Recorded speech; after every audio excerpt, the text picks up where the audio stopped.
నా వృత్తి గత 50 ఏళ్ళుగా సినిమాలు తీయడం.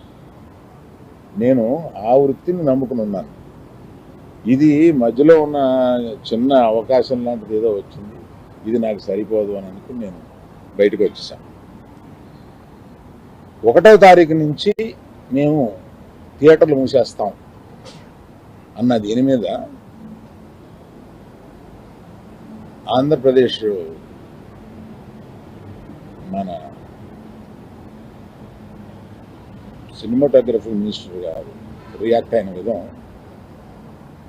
చాలా సమంజసమైందని నేను ఫీల్ అవుతున్నాను.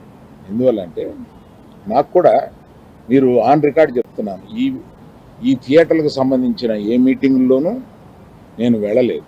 నేను కావాలని వెళ్ళలేదు, నాకు ఇష్టం లేదు. ఈ థియేటర్కి సంబంధించి 3 మీటింగులు జరిగినాయి. 3 మీటింగ్లకి నేను వెళ్ళలేదు. వెళ్ళకపోగా మా గీతా ఫిల్మ్ డిస్ట్రిబ్యూటర్స్ని కానీ అదర్ అసోసియేటెడ్ ప్రొడ్యూసర్స్ కానీ ఎవరిని వెళ్ళొద్దు అని చెప్పాను. కారణం ఏంటంటే థియేటర్స్ నిజంగానే స్టాండ్ అలోన్ థియేటర్స్కి చాలా కష్టాలు ఉన్నాయి. ఆ కష్టాలు ఉన్నప్పుడు అవి వచ్చి డిస్కస్ చేసుకుని ఇండస్ట్రీ పెద్దలతో ఛాంబర్ అని ఒకటి ఉంది, గిల్డ్ అని ఉంది, వీటిని అప్రోచ్ అయ్యి అందులో డిస్కస్ చేసుకుని సమస్యలు సామరస్యంగా కుదరకపోతే అప్పుడు ప్రభుత్వానికి వెళ్ళి ప్రభుత్వం చెప్పుకున్నాం. ఎక్కడో ఏదో కుదరక అన్నీ ఫెయిల్ అయినప్పుడు అయితే అన్నీ ఫెయిల్ అయినాయి కనుక మేము మూసుకుంటున్నాము, 1వ తారీఖు నుంచి మేము మూసేస్తాము అని అంటున్నారు.